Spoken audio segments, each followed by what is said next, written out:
Hi friends, welcome back to my YouTube channel study lover RP. ये हमारी Vision IAS की test series चल रही है। इसमें हम कर रहे हैं हमारा टेस्ट नंबर 6319। लास्ट क्लास में हमने इसके क्वेश्चन नंबर 38 तक कंप्लीट कर लिया था। आगे के क्वेश्चन हम इस क्लास में सॉल्व करेंगे। तो चलिए हम अपनी क्लास स्टार्ट करते हैं। क्वेश्चन नंबर 39 है, भारत में पारिस्थितिक संवेदनशील क्षेत्रों ESZ है। इसके संदर्भ में निम्नलिखित कथनों पर विचार कीजिए। फर्स्ट है, इन्हें राष्ट्रीय उद्यानों और वन्यजीव अभयारण्यों जैसे संरक्षित क्षेत्रों के चारों ओर कुछ मानवीय गतिविधियों को विनियमित करने के लिए घोषित किया जाता है। तो ये करेक्ट है। सेकंड दे रखा है, पारिस्थितिक संवेदनशील क्षेत्र वन्यजीव संरक्षण अधिनियम 1972 के तहत घोषित किए जाते हैं। तो ये गलत है। इन्हें वन्यजीव संरक्षण अधिनियम 1972 के तहत घोषित नहीं किया जाता है, बल्कि इन्हें पर्यावरण संरक्षण अधिनियम 1986 के तहत पर्यावरण, वन और जलवायु परिवर्तन मंत्रालय द्वारा अधिसूचित किया जाता है। उपरोक्त कथनों में से कौन से सही हैं? तो इसका आंसर ऑप्शन ए, केवल फर्स्ट वाला सही है, सेकंड गलत है। क्वेश्चन नंबर 40 है, गांधी सागर वन्यजीव अभयारण्य के संबंध में निम्नलिखित कथनों पर विचार कीजिए। इसमें फर्स्ट है, वर्ल्ड लाइफ इंटरनेशनल द्वारा इसे एक महत्वपूर्ण पक्षी एवं जैव विविधता क्षेत्र IBA के रूप में पहचाना गया है। तो ये करेक्ट है। सेकंड, इसका विस्तार चंबल बेसिन और मालवा पठार क्षेत्रों के कुछ हिस्सों में पाया जाता है। तो ये भी करेक्ट है। उपरोक्त कथनों में से कौन से सही है? तो इसका आंसर ऑप्शन सी, 1 और 2 दोनों ही सही हैं। क्वेश्चन नंबर 41, निम्नलिखित में से कौन सा कवच रेलवे सुरक्षा प्रणाली की प्राथमिक कार्य प्रणाली का सर्वोत्तम वर्णन करता है? तो इसका आंसर है बी, लोकोमोटिव और ट्रैक साइड इकाइयों के बीच रेडियो फ्रीक्वेंसी आइडेंटिफिकेशन RFID और रेडियो आधारित संचार। केंद्रीय रेल मंत्री अश्विनी वैष्णव ने 11 अप्रैल 2025 को मुंबई की उपनगरीय ट्रेनों के लिए स्वचालित ट्रेन सुरक्षा प्रणाली कवच 5.0 की आगामी शुरुआत की घोषणा की। भारतीय रेलवे कवच 5.0 के नाम से एक प्रमुख पहल शुरू करेगा।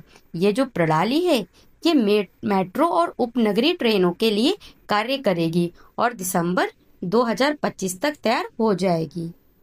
कवच भारत की स्वदेशी स्वचालित ट्रेन सुरक्षा ATP प्रणाली है, जिसे रेल मंत्रालय के अंतर्गत research design and standards organisation RDSO द्वारा विकसित किया गया है। इसे ट्रेन टक्कर परिहार प्रणाली TCAS के नाम से भी जाना जाता है। क्वेश्चन नंबर 42 है, cry 1AC, cry 2AB, VIP 3A पदों की चर्चा निम्नलिखित के संदर्भ में की जाती है। तो इसका आंसर हमारा ऑप्शन बी, कीट प्रतिरोध के लिए कपास की फसलों में शामिल किया गया प्रोटीन। क्वेश्चन नंबर 43 है, संसद की आचार समिति के संदर्भ में निम्नलिखित कथनों पर विचार कीजिए। इसमें फर्स्ट है, लोकसभा में आचार समिति नहीं होती है। तो ये गलत है, क्योंकि संसद के प्रत्येक सदन की अपनी अलग आचार समिति होती है। सेकंड है, कोई भी व्यक्ति किसी सदस्य के अनैतिक आचरण से संबंधित शिकायत समिति में कर सकता है। तो ये करेक्ट है। थर्ड है, यह किसी भी व्यक्ति द्वारा किए गए कदाचार संबंधी मामलों पर विचार करती है। तो ये गलत है। आचार समिति के मामले में केवल सांसद के ही कदाचार के लिए जांच की जाती है। उपरोक्त कथनों में से कौन से सही नहीं पूछा है इसमें? तो इसका आंसर हमारा ऑप्शन सी, 1 और 3 सही नहीं है, सिर्फ सेकंड वाला सही है। क्वेश्चन नंबर 44 है, नाग एंटी टैंक गाइडेड मिसाइल के संदर्भ में निम्नलिखित कथनों पर विचार कीजिए। इसमें फर्स्ट है, यह तीसरी पीढ़ी की दागों और भूल जाओ मिसाइल है। तो ये करेक्ट है। सेकंड, इसे केवल भूमि आधारित प्लेटफॉर्मों से प्रक्षेपित किया जा सकता है। तो ये गलत है, क्योंकि इसे थल और वायु दोनों प्लेटफॉर्म से प्रक्षेपित किया जा सकता है। थर्ड है, इसे DRDO द्वारा विकसित किया गया है। तो ये करेक्ट है। उपरोक्त कथनों में से कौन से सही है? तो इसका आंसर है ऑप्शन सी, 1 और 3 करेक्ट है, सेकंड वाला गलत है। नाग मिसाइल स्वदेशी रूप से विकसित तीसरी पीढ़ी की दागो और भूल जाओ टैंक रोधी गाइडेड मिसाइल है। इसे एकीकृत निर्देशित मिसाइल विकास कार्यक्रम IGMDP के तहत रक्षा अनुसंधान एवं विकास संगठन DRDO है, इसके द्वारा विकसित किया गया है। क्वेश्चन नंबर 45, कृषि एवं प्रसंस्कृत खाद्य उत्पाद निर्यात विकास प्राधिकरण अपेडा के संदर्भ में निम्नलिखित कथनों पर विचार कीजिए। इसमें फर्स्ट है, यह कुछ कृषिगत निर्यातों के लिए न्यूनतम समर्थन मूल्य MSP निर्धारित करता है, तो ये करेक्ट है। ये फर्स्ट वाला है, ये गलत है। जो अपेडा है वो न्यूनतम समर्थन मूल्य MSP निर्धारित नहीं करता है। MSP की जो घोषणा है कृषि लागत और मूल्य आयोग CACP द्वारा की जाती है तथा उसे आर्थिक मामलों पर मंत्रिमंडलीय समिति CCEA द्वारा अनुमोदित किया जाता है। तो इस तरह से फर्स्ट वाला गलत हो गया। सेकंड है, यह अनुसूचित कृषि उत्पादों से संबंधित निर्यातकों के पंजीकरण और प्रमाणन के लिए उत्तरदायी प्राथमिक एजेंसी है, तो ये करेक्ट है। विपरीत कथनों में से कौन से सही हैं? तो इसका आंसर ऑप्शन बी, केवल सेकंड वाला करेक्ट है, फर्स्ट गलत है। क्वेश्चन नंबर 46 है, विक्रमशिला विश्वविद्यालय के संदर्भ में निम्नलिखित कथनों पर विचार कीजिए। इसमें फर्स्ट है, इसकी स्थापना वर्तमान बिहार में एक पाल शासक द्वारा की गई थी, तो ये करेक्ट है। सेकंड, यह बौद्ध शिक्षा विशेष रूप से वज्रयान बौद्ध धर्म का एक प्रसिद्ध केंद्र था, तो ये भी करेक्ट है। विपरीत कथनों में से कौन से सही हैं? तो इसका आंसर ऑप्शन सी, 1 और 2 दोनों सही हैं। क्वेश्चन नंबर 47, निम्नलिखित पर विचार कीजिए। इसमें फर्स्ट है, जटिल लॉजिस्टिक्स और आपूर्ति श्रृंखला नेटवर्क का अनुकूलन। सेकंड है, आणविक सिमुलेशन के माध्यम से त्वरित औषधियों की खोज। थर्ड है, मौसम पूर्वानुमान।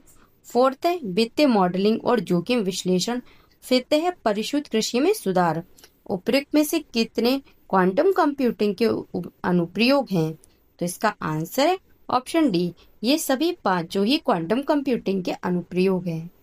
क्वेश्चन नंबर 48 है, ओटावा कन्वेंशन का मुख्य उद्देश्य है, तो इसका आंसर ऑप्शन बी, विश्व भर में एंटी पर्सनल लैंड माइन्स का उन्मूलन करना। ओटावा कन्वेंशन को माइन बैन संधि, माइन बैन ट्रीटी भी कहा जाता है। यह एक अंतर्राष्ट्रीय समझौता है जिसका उद्देश्य एंटी पर्सनल लैंडमाइंस के उपयोग, भंडारण, उत्पादन और स्थानांतरण को समाप्त करना है।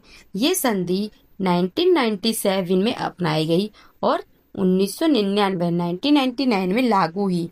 ये विशेष रूप से संघर्षोत्तर क्षेत्रों में नागरिकों पर लैंड माइन्स के दीर्घकालिक प्रभाव को ध्यान में रखते हुए मानवीय चिंता को दर्शाती है। क्वेश्चन नंबर 49 है, भारतीय संसद के संदर्भ में व्यक्तिगत नियम का तात्पर्य है, तो इसका आंसर है ऑप्शन डी, वित्तीय वर्ष के अंत में अवैध अनुदानित धनराशि को भारत की संचित निधि में वापस करना। वार्षिक बजट वार्षिकता के सिद्धांत पर आधारित होता है, अर्थात संसद सरकार को धन एक वित्तीय वर्ष के लिए स्वीकृत करती है। यदि स्वीकृत धन है वो वित्तीय वर्ष के अंत तक खर्च नहीं किया जाता है तो शेष राशि समाप्त हो जाती है और भारत की संचित निधि में वापस चली जाती है। इस प्रथा को व्यक्तिगत नियम या रूल ऑफ लैप्स कहा जाता है।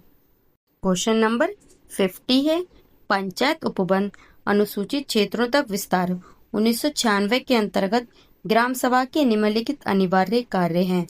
तो फर्स्ट है, सामाजिक और आर्थिक विकास के लिए योजनाओं, कार्यक्रमों और परियोजनाओं को मंजूरी देना, तो ये करेक्ट है। सेकंड है, गरीबी उन्मूलन और अन्य कार्यक्रमों के अंतर्गत लाभार्थियों के रूप में व्यक्तियों की पहचान करना, तो ये भी करेक्ट है। थर्ड है, योजनाओं के लिए पंचायत द्वारा निधियों के उपयोग का प्रमाण पत्र जारी करना, तो ये भी करेक्ट है। उपयुक्त में से कितने सही हैं? तो इसका आंसर ऑप्शन सी, सभी तीनों। क्वेश्चन नंबर 51 है, पंचायत चुनावों के विषय में निम्नलिखित कथनों पर विचार कीजिए। इसमें फर्स्ट है, पंचायतों के लिए निर्वाचक नामावली की तैयारी और सभी चुनावों के संचालन की देखरेख, दिशा निर्देशन और नियंत्रण का कार्य राज्य निर्वाचन आयोग को सौंपा गया है। तो ये करेक्ट है। सेकंड, राज्य विधानमंडल के पास संविधान के प्रावधानों के अधीन रहते हुए पंचायतों के चुनावों से संबंधित सभी मामलों के लिए कानून बनाने का अधिकार है। ये भी करेक्ट है। उपरोक्त कथनों में से कौन सी सही है? तो इसका आंसर है ऑप्शन सी, 1 और 2 दोनों करेक्ट है। क्वेश्चन नंबर 52 है, निम्नलिखित युग्मों पर विचार कीजिए। एक साइड राष्ट्रीय उद्यान है, दूसरी साइड राज्य है। फर्स्ट दे रखा है सिमलीपाल राष्ट्रीय उद्यान, ये कौन सा राज्य दे रखा? ओडिशा, तो ये करेक्ट है। सेकंड दे रखा है सिखना ज्वालावो राष्ट्रीय उद्यान, तो ये केरल, तो ये गलत है, ये केरल में नहीं बल्कि असम में है। थर्ड दे रखा है एराविकुलम राष्ट्रीय उद्यान असम, तो ये गलत है, ये असम में नहीं, ये केरल में है। उपरोक्त में से कितने युग्म सही सुमेलित हैं? तो इसका आंसर है हमारा ऑप्शन ए, केवल फर्स्ट वाला सही सुमेलित है, सेकंड एंड थर्ड गलत है। ये दोनों इंटरचेंज दे रखे हैं, ये होगा सेकंड है असम और थर्ड है केरल। क्वेश्चन नंबर 53, निम्नलिखित पर विचार कीजिए। नगर निगम फर्स्ट है, सेकंड है नगर पंचायत, थर्ड है नगर पालिका, फोर्थ औद्योगिक नगर। उपयुक्त में से कौन से प्रकार संविधान उल्लेख नगर पालिकाओं के प्रकार हैं? तो इसका आंसर है ऑप्शन ए, नगर निगम, नगर पंचायत और नगर पालिका, ये तीनों संविधान द्वारा उल्लेखित नगर पालिकाओं के प्रकार हैं। क्वेश्चन नंबर 54 है, निम्नलिखित युग्मों पर विचार कीजिए। एक साइड शहरी स्थानीय निकाय हैं और दूसरी साइड किसके माध्यम से या किसके अधीन ये स्थापित किया गया है? फर्स्ट है नगर निगम, इसका दे रखा है ये राज्य सरकार के अधिनियम द्वारा स्थापित है, तो ये करेक्ट है। सेकंड है अधिसूचित क्षेत्र समिति, ये सरकारी गजट में अधिसूचना द्वारा स्थापित है, तो ये भी करेक्ट है। थर्ड छावनी बोर्ड, ये केंद्र सरकार के अधिनियम द्वारा, तो ये भी करेक्ट है। उपरोक्त कथन में से कितने युग्म सही सुमेलित हैं? तो इसका आंसर है ऑप्शन सी, सभी तीनों ही सही सुमेलित हैं। क्वेश्चन नंबर 55 है, परामर्शदात्री समितियों के संबंध में निम्नलिखित कथनों पर विचार कीजिए। इसमें फर्स्ट है ये समितियां सरकार की नीतियों और कार्यक्रमों पर मंत्रियों और संसद सदस्यों के बीच औपचारिक चर्चाओं के लिए एक मंच है, तो ये करेक्ट है। सेकंड, इनका गठन लोकसभा अध्यक्ष द्वारा किया जाता है, तो ये गलत है, इन समितियों का गठन संसदीय कार्य मंत्रालय द्वारा किया जाता है, ना कि लोकसभा अध्यक्ष द्वारा। उपरोक्त कथन में से कौन से सही हैं? तो इसका आंसर ऑप्शन ए, केवल फर्स्ट वाला करेक्ट है, सेकंड गलत है। क्वेश्चन नंबर 56, भारतीय संसद की कौन सी समिति सदन की कार्यप्रणाली और कार्य संचालन से संबंधित मामलों पर विचार करती है तथा सदन के नियमों में आवश्यक संशोधन या अतिरिक्त प्रावधानों की सिफारिश करती है? तो इसका आंसर ऑप्शन डी, नियत समिति। लोकसभा में इस समिति में 15 सदस्य होती हैं, जिनमें लोकसभा अध्यक्ष इसके पदेन मतलब एक्स ऑफिशियो अध्यक्ष होते हैं, और राज्यसभा में इस समिति में 16 सदस्य होते हैं, जिनमें उपराष्ट्रपति राज्यसभा के जो सभापति हैं ये पदेन अध्यक्ष होते हैं। क्वेश्चन नंबर 57 है, नगर निगम के अंगों के संबंध में निम्नलिखित कथनों पर विचार कीजिए। फर्स्ट है नगर निगम नीति की परिषद अध्यक्ष महापौर करता है, जो इसका कार्यकारी प्रमुख होता है, तो ये गलत है, वह मूलतः एक प्रतीकात्मक और औपचारिक प्रमुख होता है, उसका मुख्य कार्य परिषद की बैठकों की अध्यक्षता करना है। सेकंड है स्थायी समितियों का गठन इसलिए किया जाता है ताकि बड़ी आकार वाली परिषद के कार्य को सुचारू रूप से संचालित किया जा सके, तो ये करेक्ट है। थर्ड है नगर निगम आयुक्त की नियुक्ति राज्य सरकार द्वारा की जाती है और वह एक भारतीय प्रशासनिक सेवा IAS का अधिकारी होता है, तो ये भी करेक्ट है। उपरोक्त कथनों में से कौन से सही हैं? तो इसका आंसर ऑप्शन सी, 2 और 3 करेक्ट है, फर्स्ट गलत है। तो फ्रेंड्स ये वाली क्लास हम यहीं पे एंड करते हैं, आगे के क्वेश्चन सब नेक्स्ट क्लास में सॉल्व करेंगे। तब तक के लिए थैंक यू, जय हिंद।